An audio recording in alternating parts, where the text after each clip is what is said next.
The Celtics could be losing a second head coach in the space of 2 weeks.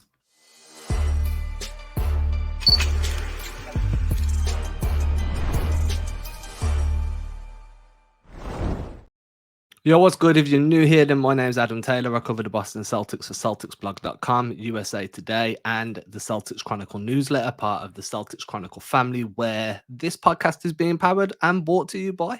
I'm joined by my homie, Mr. Tim Shields, who used to work for CLNS Media covering the Celtics. He's over at Celtics Blog too.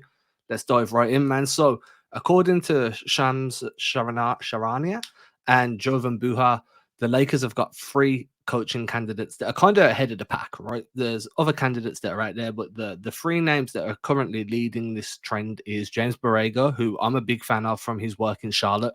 He's also done some good work as an assistant coach for New Orleans. I think he's one of the better offensive-minded young coaches in the NBA.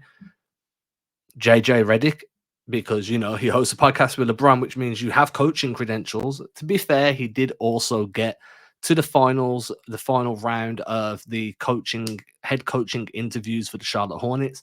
And then Sam Cassell joined the Boston Celtics during the offseason as part of Joe Mazzulla's coaching staff rebuild, is now being rumored to be among the primary targets for the Lakers. That comes straight off the back of Charles Lee signing a deal to become the head coach of the Charlotte Hornets, where he beat out JJ Redick for that spot. Tim, how are you feeling, man? The 2 main coaches that got bought in could be on the way out by the end of the season. It's not entirely surprising to me. Obviously, it's a little concerning. I think with everything that happens within the NBA, right? You hire a really good head coach, and then you flesh out that staff with talent. If you tend to do a good job with hiring a good coach, he brings in the right people. And when you have the right people around you, you have success. Other teams that hire bad coaches will look at that team and at that roster and say, this is a guy who deserves a head shot at a head coaching job. And I think the same thing can be said with Cassell. You saw it with Charles Lee for a long time. They were connected to head coaching searches. They've been in the league now for a few years as assistants. So it doesn't entirely wholly surprise me that these guys are getting shots. The same thing started to happen when Ime Udoka was the head coach too. So guys getting picked left and right off of, you know, a contending team, it doesn't wholly surprise me. Is it concerning? A little bit. I mean, is this going to be an annual thing now? Are the Celtics just going to go out and find these really, really good coaching assistants that end up, you know, bringing your team to the next level, and then they just keep getting poached away? Because that's going to get annoying, I will say. So I want to touch on that in a moment. I just want to look at the reporting before we do that. So I'm just going to share my screen here. This is from the report earlier today, 6 hours ago. We're a little behind the 8 ball on this, but life gets in the way sometimes. As the Los Angeles Lakers begin contacting head coaching candidates and scheduling interviews this week, JJ Redick, James Borrego, Sam Cassell have emerged as the franchise initial leading targets, league sources tell The Athletic. So that's where we need to stop, because that's pretty much the main crux of this entire conversation right now. You've got these 3 dudes, right? And as you mentioned, this feels like it could become an annual thing. If you go back to last season, Will Hardy was poached at the beginning of the year. Just that's tough. He's ended up being a really good head coach for the Utah Jazz. Would he have been in Mazzulla's shoes?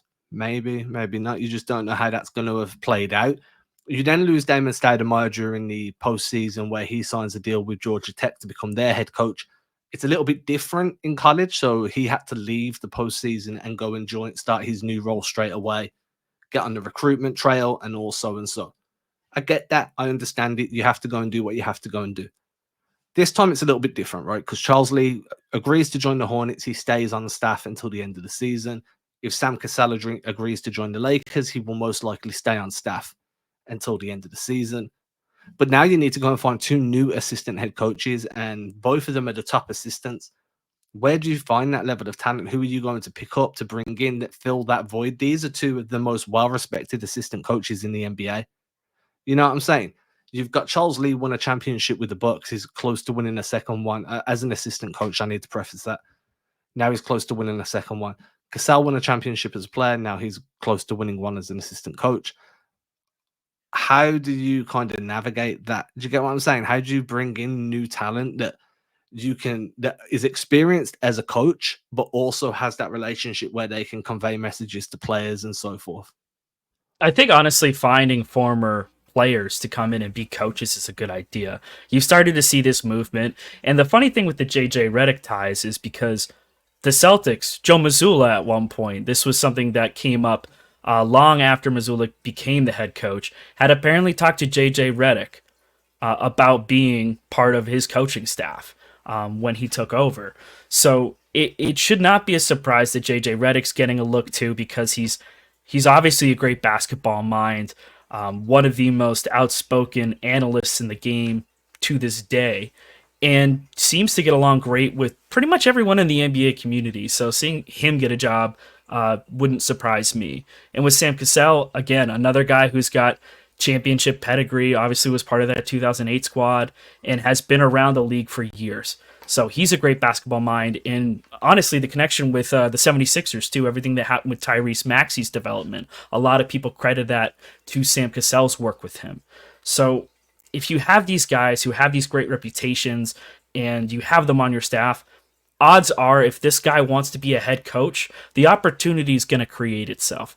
But the problem Oftentimes, is, right? yeah, Sorry to cut you up here. I yeah, need to yeah. get this thought out of my head. The problem with me is it's all well and good hiring these players to be coaches. Hmm. You don't want them being your lead assistant coaches, not at the beginning, because No. they need to develop. And this is where my concern comes in. You're losing to head top assistants.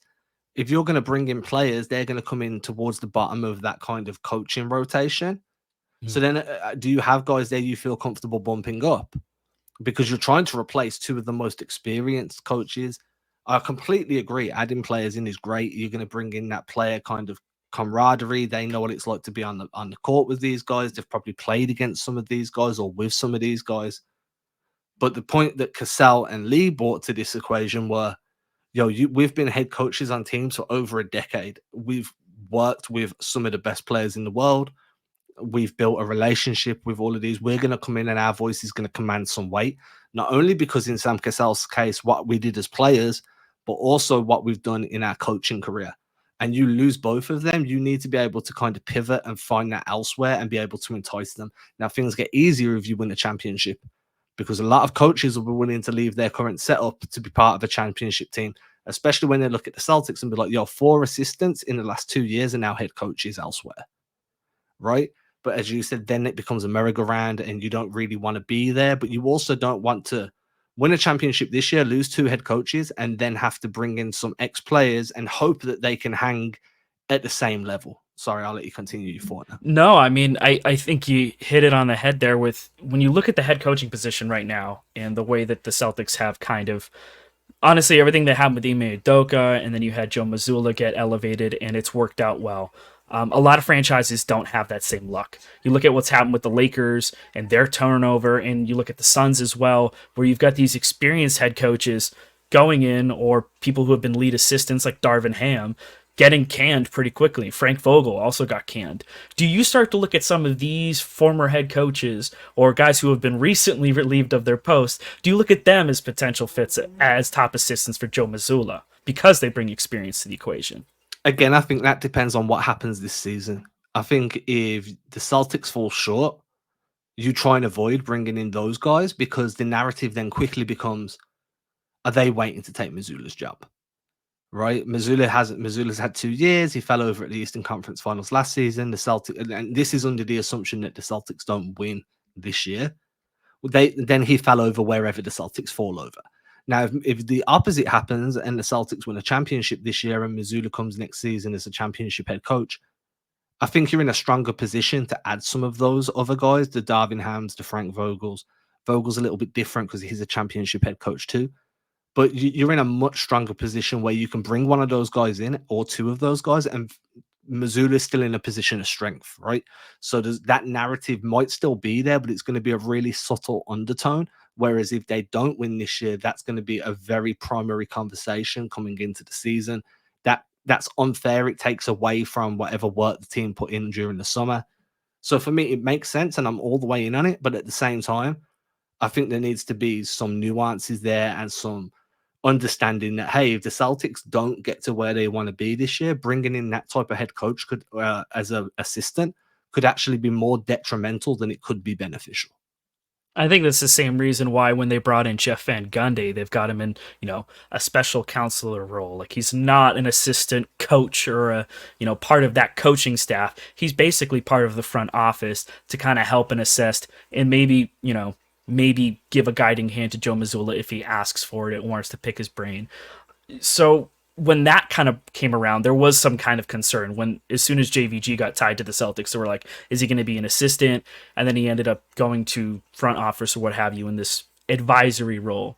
So I think it is a fair assessment to say, like, when the season's over, how things go will determine the Celtics' path forward. I don't think you want to try and put any kind of unnecessary pressure or drama in that locker room, regardless of how things turn out. If you win a championship, you don't want to try and rock the boat too much. But I think you also have a better idea of what this team needs from a coaching standpoint, depending on how the rest of the season goes.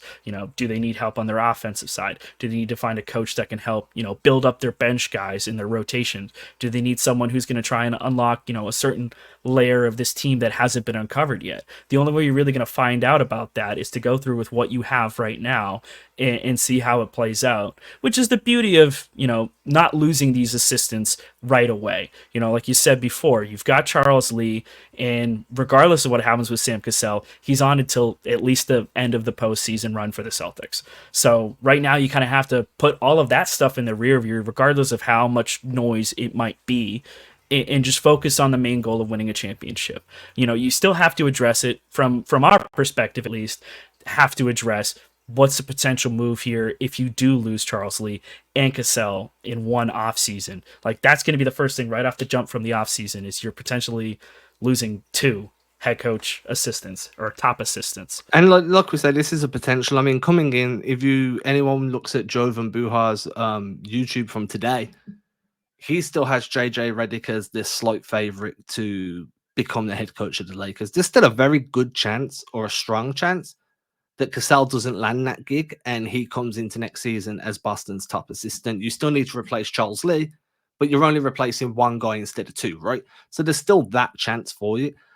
The difference is, and Buhar kind of noted this, it's all well and good being a top choice before the interview stage. Things can change very quickly once the interview stage happens. Cassell's going to come in with a very strong track record. Borrego's going to come in with a very strong track record.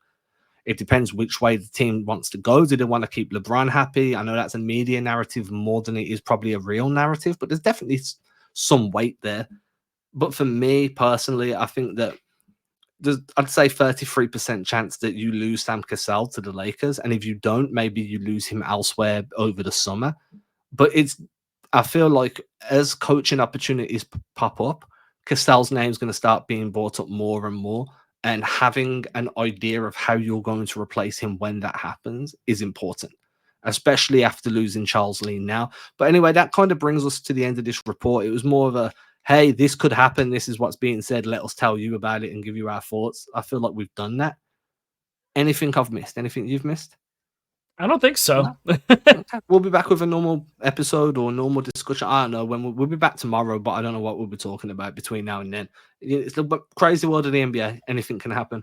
Catch everybody later. Make sure you hit that subscribe button. Link to the newsletters in the description. Sign up for free. Sign up for paid, whatever you prefer. So make sure you follow Tim at Tim Shields NBA over on Twitter. Mine are on the screen so you can't miss them. And we'll catch y'all later. Peace. Cheers.